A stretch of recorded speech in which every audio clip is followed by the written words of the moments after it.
This is the Marketing Umbrella Podcast, where it's all about getting the information you need from successful leading marketers to build and grow your digital marketing agency.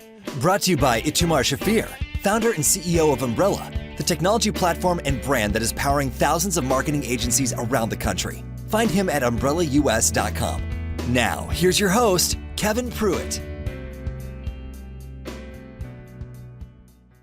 This is the Marketing Umbrella Podcast, and we have a great guest today. He is a seasoned AEO, SEO, and marketing expert focusing on building cutting-edge AI SaaS products. He's now a product manager at Searcheable, building the future of AI search measurement and performance optimization. Later in life, he wants to go to a far quieter place and plans to open a small and quaint speakeasy somewhere warm. Please join me in welcoming Ivan Slobodin to the Marketing Umbrella Podcast. Ivan, thanks for joining us. Hey, Kevin.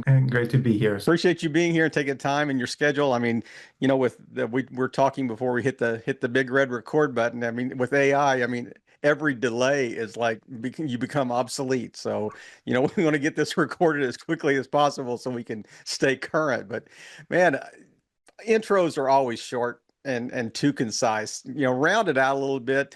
Who is Ivan? And you give our listeners a little bit, or a little deeper foundation to stand on. Yeah, I think it's an interesting one. I always have a bit of a pause of like, where do you actually start? Because I always want to do marketing. Like, I think I want to do marketing in school. I did everything marketing related in school. I wanted to do media studies, and then there wasn't really that many degrees in marketing specifically, and then I picked management in the university where I could pick as many marketing degree kind of modules as I could. And it got to a point where in year 3, when I did my picks, I had a kind of a call from my dean or assistant dean, and she was like, "Ivan, you have too many marketing courses. Can you drop some and pick some?" And by that point, a lot of them were taken, and then now I'm taking finance and then legal, like management things, and I hated them, like, genuinely. Sorry, guys, like, it wasn't my thing. Then, did masters for marketing, and then it's a bit of a challenge to find a job when you need a visa, so Yeah. you have to improvise. Next thing, I find myself in product and analytics for a telco app, and then it kind of goes from there. From there, had a really good stint for marketing, back into marketing at Bain & Company. So they are a management consulting, but they built out an expert team of marketing specialists, and I was their ecom and SEO guy. And then went to startups from there, and 6 years in since starting at Bain, we've landed at Searcheable, and now we're building this amazing brand new world of AI marketing, AI search optimization. So I guess in a nutshell, that's pretty much me. It's been up and down, left and right kind of thing, but landed in a really interesting space that I'm very happy to be in right now. So how early days did you land at Searcheable? I mean, were you there almost from the beginning, or were you there shortly thereafter? I mean, what's kind of the history of Searcheable itself? Yeah, so I started actually exactly 3 months ago. And so on the 13th of November, we launched on the 24th. So Searcheable was in beta. The team is very lean still. I think I was 6th person on the team. Yeah. So we are mighty 9 now and looking to expand. So very lean team. Joined 11 days before main launch and pretty much dove right in. So it's been a very cool roller coaster of pretty much everything. Everything is 10 times faster than I'm used to, but we're getting there. But so I'm pre-launch, I would say, as far as hires go. But it's been only 3 months, but feels like way more than that. Hey, man, if it works, you're in right at the right time for sure. It is interesting. So often on the people that I talk to on this podcast, I mean, they're this one of two things. Either they set out to create this awesome product just because they maybe spotted a gap in the market, or they had expertise that came together and thought, hey, maybe this will work. Or it was an internal issue that somebody was trying to quote scratch their own itch, in their current role, and it just kind of grew into something bigger than they ever anticipated. So if you look at the kind of the genesis of Searchable, which one was it? Was it creating and was it scratching an itch that somebody had, or did you really, the team see, hey, we got a gap in the market here. AI is just exploding. This is something that nobody else is doing well. I think we can do this. What was the kind of the aha moment? Yeah, I would say it's probably both. So our three co-founders have very much been in AI from when inception of it, or in Chris's case, in marketing way, way, way before, and continuously in search. So when all of this started exploding and AI became a thing, and people were starting to talk about, okay, we need to monitor this. This is getting huge. There weren't that many, if at all, solutions that did everything. And a lot of the new entrants were doing the same mistakes as previous platforms did. So, bombarding you with data, looking at issues, not providing solutions, and so on and so forth. So, and yet there were companies like Lovable, like N8N, and all of those AI movers and shakers that are leveraging this new technology to do really, really cool things, but in different spaces. And the idea was, well, why don't we do this for AI search? And as there are only a few kind of big players in the industry, and we don't think that they provide that we provide. Um, let's do it, and let's build and outbuild them, outship them with better product, and that's where we are pretty much. And again, back to our thing, data may change every day, but as far as I know, we're currently by far the fastest growing platform in the space, which we're very proud of, and the team is working really hard to keep pushing on it. I heard you say on another podcast you were talking about that or another interview that you had done, and where somebody asked you, who is your ideal client, and they thought it was just in the e-commerce space, and your answer was actually it's anyone. I mean, it's like our ideal client is anyone who needs this information. So this information, sorted or um, accumulated, collaborated, or curated, whatever. I mean, whatever word you want to choose. But isn't that a little dangerous if the audience is so broad that you might miss everybody that and you're trying to hit?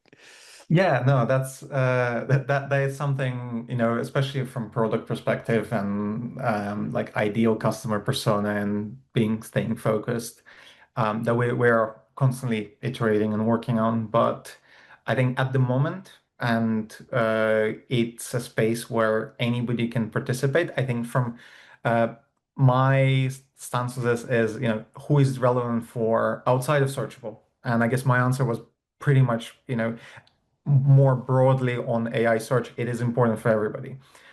From our side, we do provide solutions, and it's not an easy task. I can tell you that for sure. We provide solutions that cater to smaller businesses and all the way down to agencies they're managing dozens of clients, and clients who are so big that they have global footprint, multiple languages, and so on and so forth. So the platform is built at a point where each user is enabled. So effectively, if you have 100 users, each one of them has our agent sidekick and the information that they need. If you have a team of one, that's the same thing in some sense.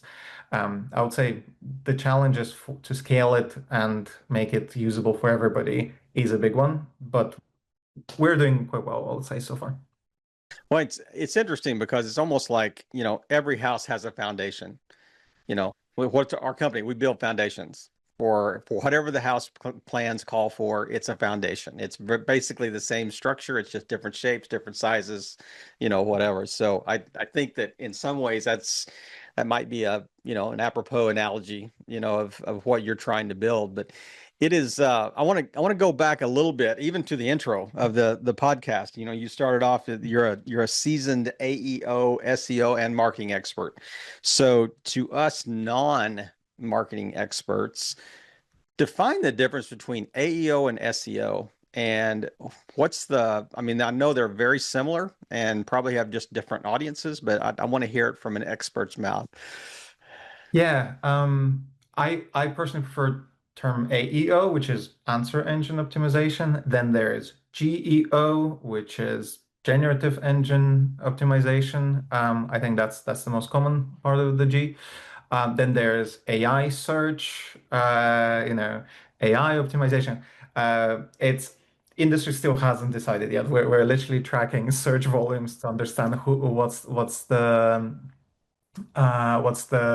most common term.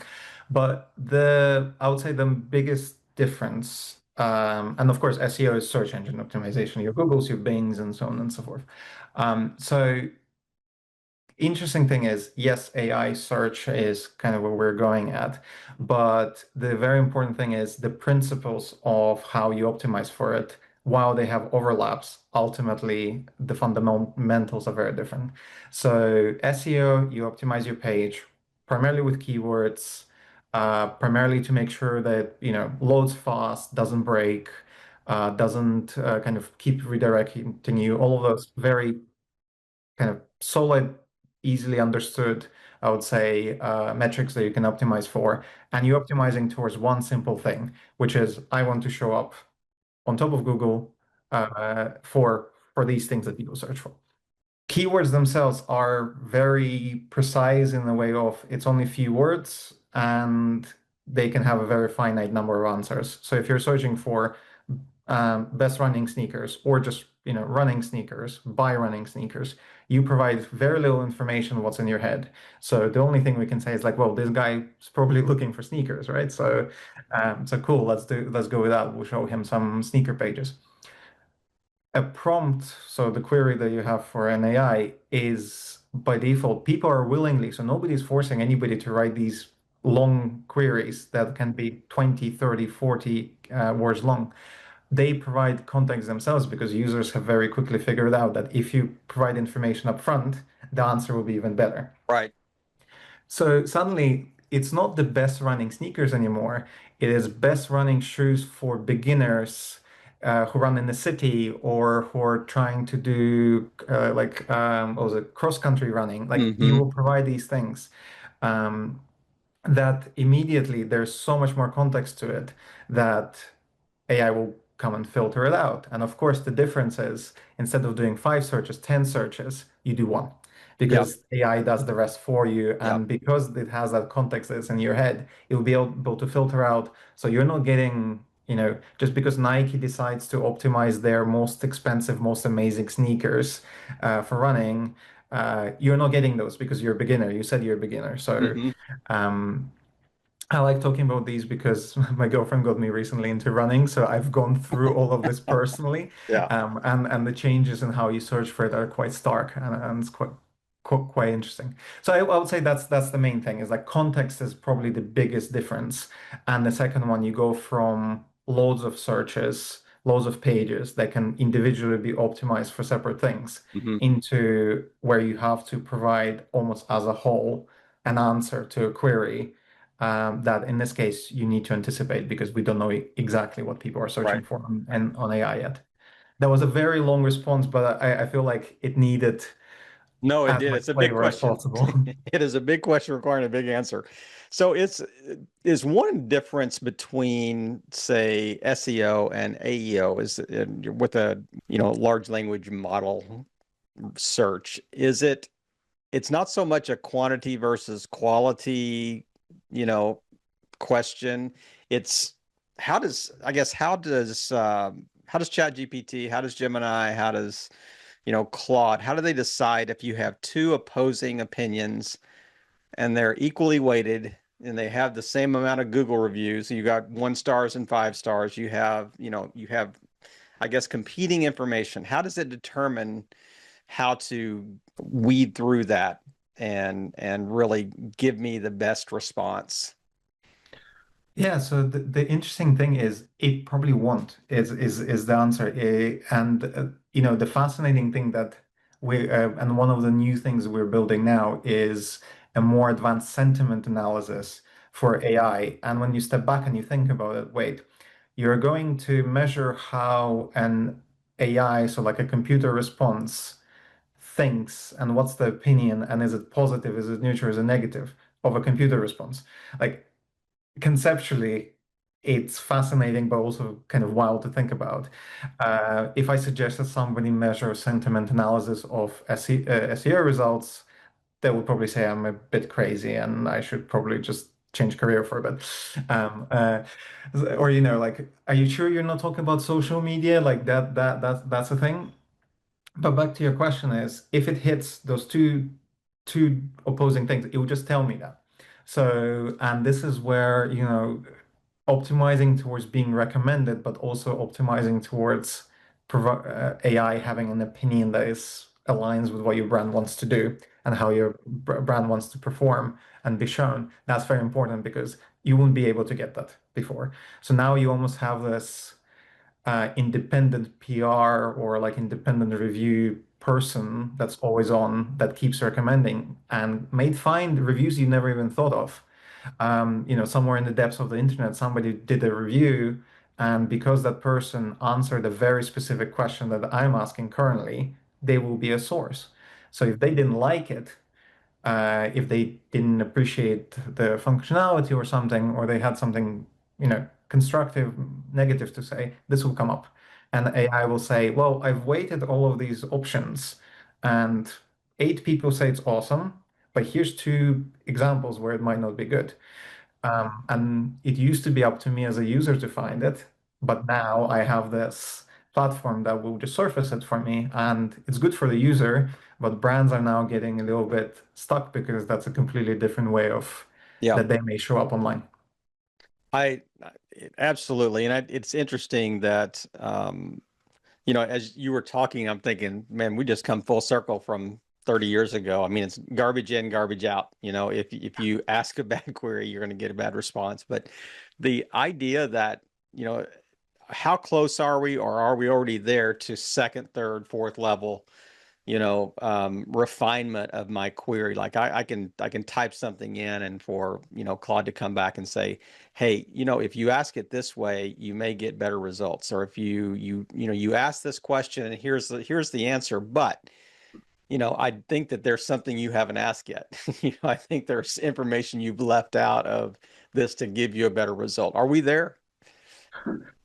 I think yes, for involved queries for sure. So, if your initial query is short or lacks detail, but the intent is I want to deep research for it, Mm-hmm. and I am personally like this. So I type very concise queries with like Mm-hmm. exactly what I want, and Claude has more and more started asking me when I'm asking for research, like, what do you mean about this? How about Mm. that? And where about this? Yep. And a few times it gets annoying because I fire and forget, and then I come back and I have questions rather than my result, and I go, "Oh, damn it! I should have really thought about it, or should have checked on it before sending it." But we will get there. And also at the same time, AI gets better at refining the search queries they will send onwards. So one of the new kind of emerging research bits is, let's say like 6 months ago, ChatGPT will do a query fan out, which is, for those who don't know, is effectively when you ask a question, it will then break it down into like 10 search queries to Mm. find more answers. Mm-hmm. They used to be quite short. Now they're getting longer and longer, or there's more of them. So actually, AI themselves start to get more sophisticated at providing context into their searches going forward. So it's almost like that context keeps getting passed on further down the funnel. Do you see, of the big players out there, the Claude, the ChatGPT, Gemini? Do you see one of them that is kind of taking the lead right now and maybe leaving the rest in the dust? Is it going to be the Google of, AI?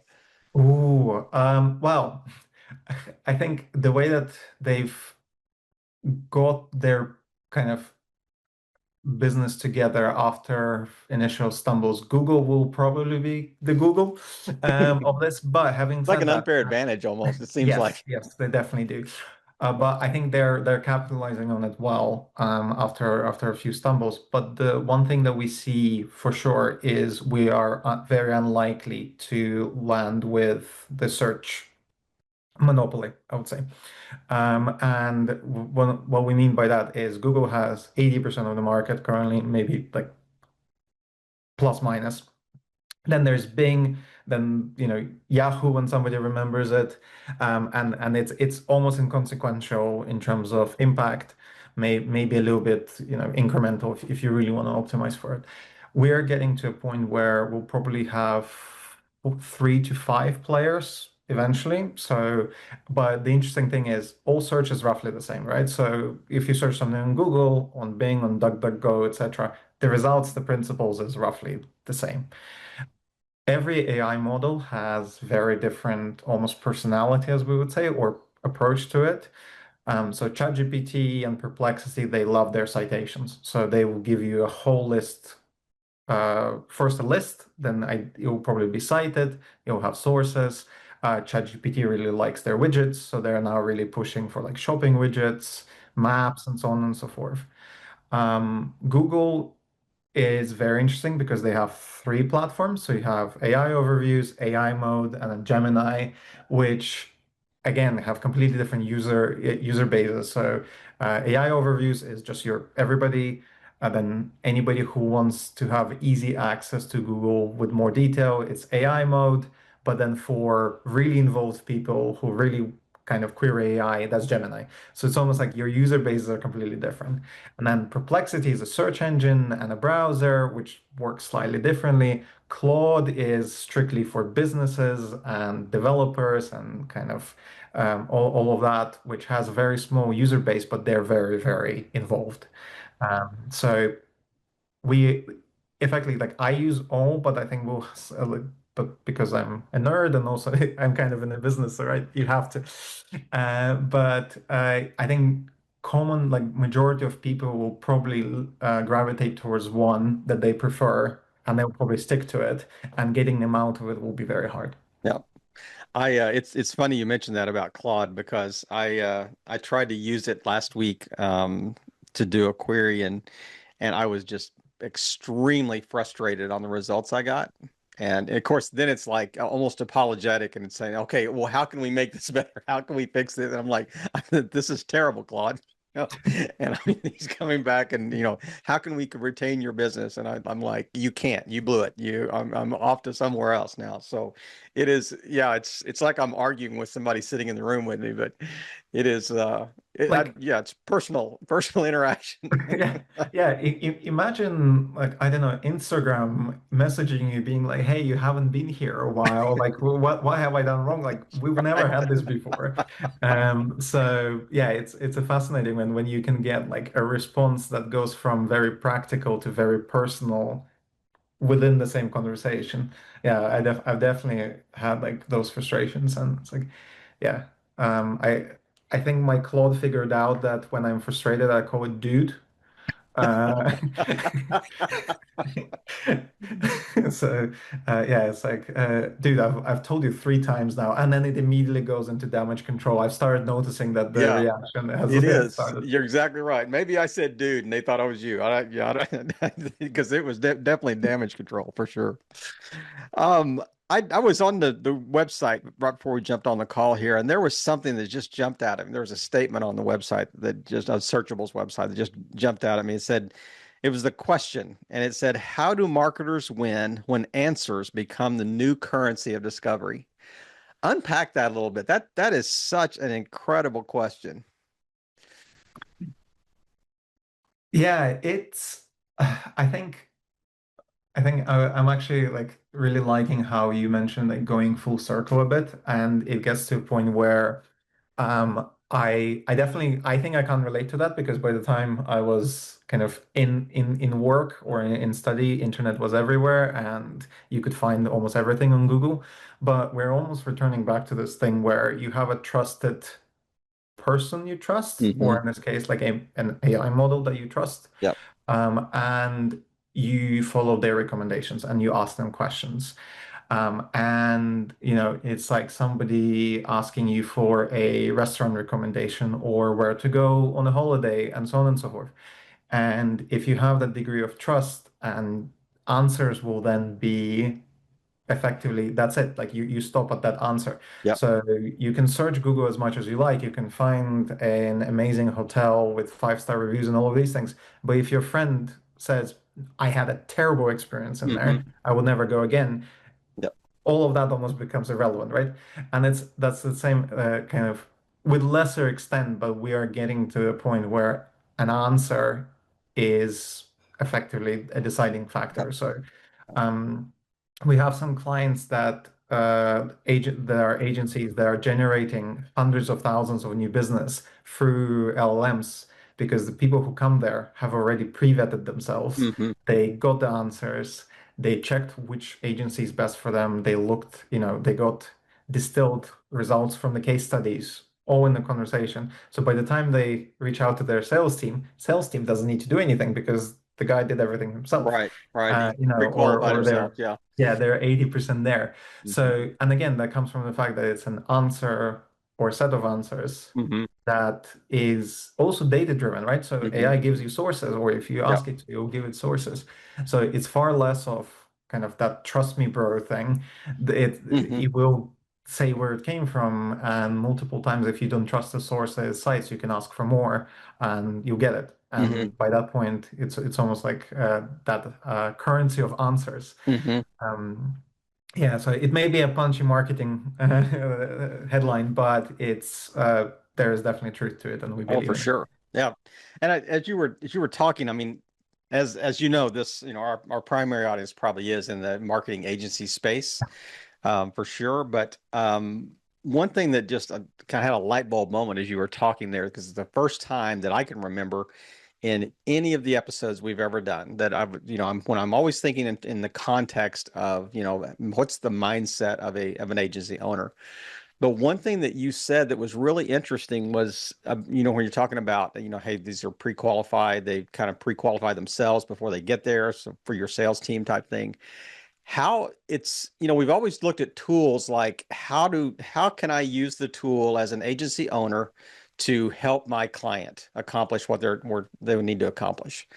Actually, you've introduced kind of a new use case here that says, actually, is the marketing agency, does they need to be more concerned about how am I viewed in these models, more so than worrying about how I can help the client on the backside, because I could have already got that figured out. Really, I'm not even thinking about how I'm showing up, when people are out there looking for, other than the basic, SEO mindset, yeah, we want to rank high in Google, we want to have good reviews and that type of thing. But it's a deeper question, isn't it? Yeah, and also the fact that we don't quite have the tools or understanding how to very easily change those opinions. So of Hmm. course you can, engage in digital PR, make sure you're cited, make sure that you monitor what the opinions online are. But in some cases when somebody writes, a blog where they have a review that is pretty bad, or potentially like they had a bad experience and you haven't managed it well because well you haven't seen it. Then if AI picks it up and starts using it as a source and then remembers it and it becomes like part of the running memory of it, it is actually at the moment very hard to change that opinion, Hmm. or it can be very hard. And actually, we had a one of our users raise that problem. They're like, "Well, AI keeps telling that I have a product that I haven't had for a couple of years now." And we effectively work with them a little bit to do research into where that might be coming from. And the platform can help you with that because as soon as you know what the claim is, you can start looking through, or if you know that these guys are kind of, there was this blog post that is really, really scathing, or just Hmm. says the wrong things, you can find them on the platform and see how much they're cited, so then you Hmm. can get an estimation of how Yep. much it's shaping the opinion. And Yep. if it's showing up for like 20% of all queries on this topic, then you have a real problem because Hmm. that just will become fact. Yep. And yeah, and suddenly we have somebody something with an opinion Hmm. which never happened before because social media, all of the other tools, we're talking about the algorithm that's been kind of behind the scenes, almost like working in the shadows, and there's like Hmm. opinions on it. But this is a very in-your-face algorithm because it will tell you what Hmm. does it think, where it found it, Hmm. and how Yeah. it works. And because of the transparency, I think there is more trust, although some of it is still currently obviously changing and evolving with ads in the space and so on Yeah. and so forth. But that's like an entire different topic. Yeah, it is really it's very, I mean, that light bulb came on very brightly in my mind as you were talking there. But right before we jump into the lightning round, I had one other thing that I had just written this down as I was doing some trying to prep for this chat that we are going to have today, and just listening to another interview you were doing, and the phrase just came into my mind as you were talking. It's like, the phrase the hunter or the hunted has become the hunter.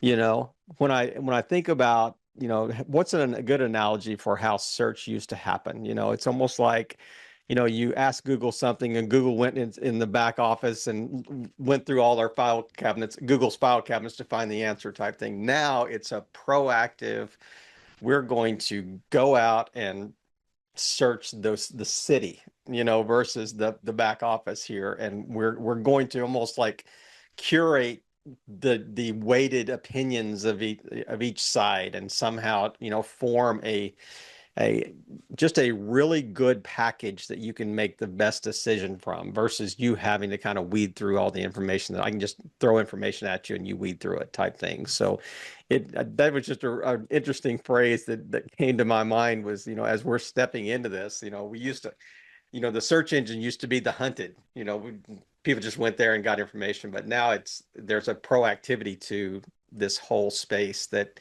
didn't exist 5, 10 years ago.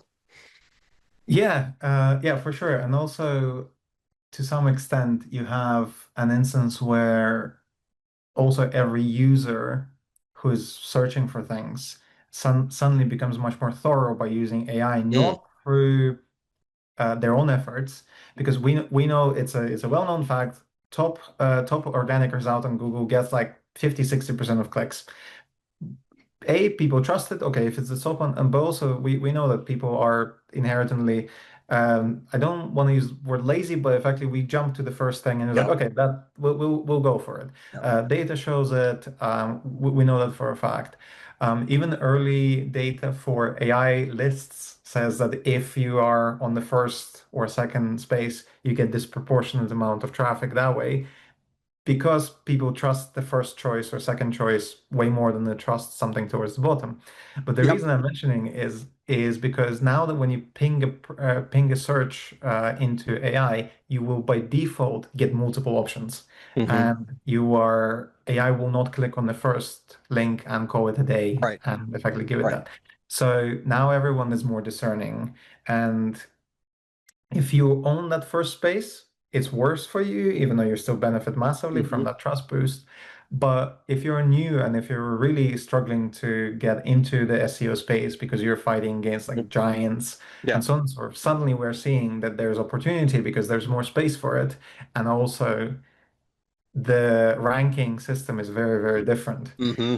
So yeah, it's a good time to be for kind of smaller players or players Right. who have been necessarily struggling to against very big competitors to own the space and own their niche. We'll see how long it lasts. Yep. I firmly stand by that. Like we're in this very interesting 6 to 12 month space for when everybody's playing field is much more even. Hmm. As people figure it out and as people move into the space, it will probably close or change. But currently, it's a very opportunistic space. Yeah, 12 months from now, it'd be interesting to have you back on, and we're going to revisit some of the same questions we had, to see if the answers are the same for sure. But Yeah, well, I can yeah. I can mark my own homework, right? Exactly right. Yeah, that's right. Now I was wrong about that. I was wrong about that. Yeah. You blame AI. It's right. I had bad information. So, man, let me jump into the rapid fire questions. And you said you've seen some other episodes, so you know what's coming right now. But Here Yeah, we go. So I'm going to I ask you these know, but I'm questions. not sure I'm prepared even by knowing. So, I love it. Love it. So I'm going to ask you these questions. First response, first thing that comes to mind, very short answers. Did you get along with your parents growing up? half of them. Do you have siblings? Yes, I do. Do you have any pets?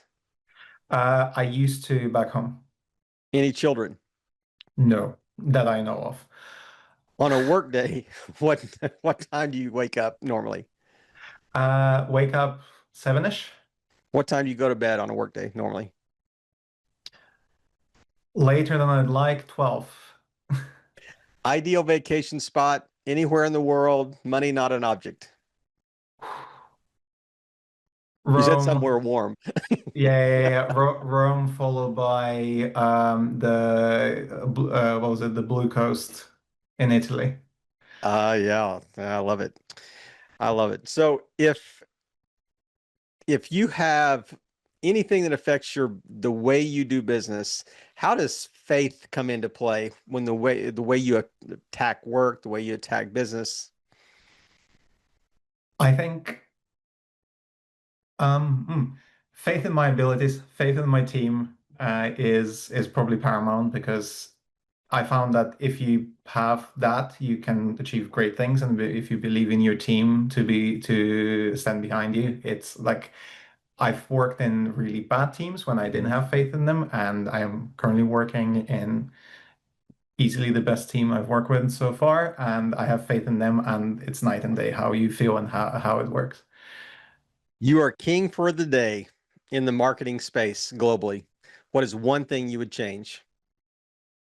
Ban the word GEO. I just don't like it. G does nothing for me. No, no G usage in the AI space. I love it. Yeah, it's either SEO or AEO. Yes. That's all we're going to use. We don't have a third member of the team here for sure. Man, Yvonne, thank you so much for just taking time today. It's been a real pleasure to have you on and to meet you and just to hear your story and educate, obviously be educated, in this space. And I hope that we have done that and provided good value to, marketing agency owners and those who want to scale and grow their business. Yvonne, have a great weekend. Thanks again for meeting with us. You too. Thanks, Kevin. It's been a pleasure. Thank you for tuning in to another great episode of the Marketing Umbrella Podcast, where we provide the information you need from successful leading marketers to build and grow your digital marketing agency. To learn more, go to umbrellaus.com.